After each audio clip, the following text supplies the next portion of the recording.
Hey everyone, it's me, Father Hill, and wanted to say Happy Easter Tuesday and to talk a little bit about history today.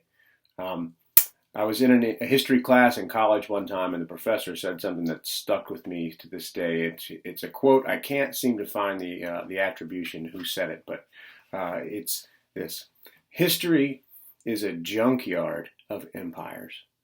And when I think about history is a junkyard of empires that we keep as human beings, we continue to try and try and try and try again and again and again and again to rule by power and by force.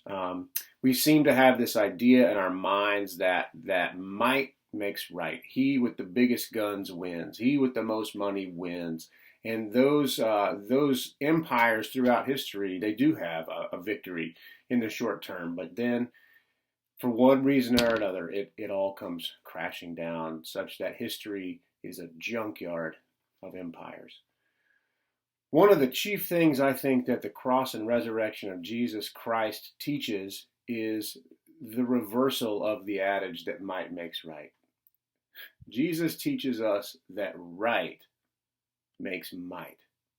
And so, if right makes might, when we live in the law of the Lord, when we walk in the way of love, when we forgive, when we serve, when we constantly seek after the truth and the justice of the way that God has created the world to be and the righteousness in that path, we find a power.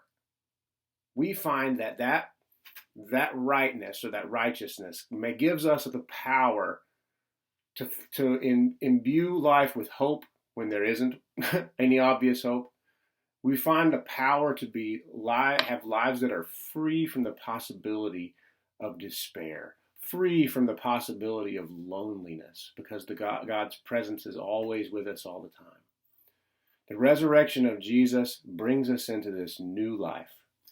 And one last thing I want to say is that I have office hours every weekday from Monday to Friday on Zoom from 8:30 to 9:30 in the morning, Eastern Standard Time. So please just come zoom in on my office hours, and I'm going to put a link to that below the video. So you can click in my Zoom office hours and we can have a meeting or pray or just talk. I just want to be available to you guys. Take care.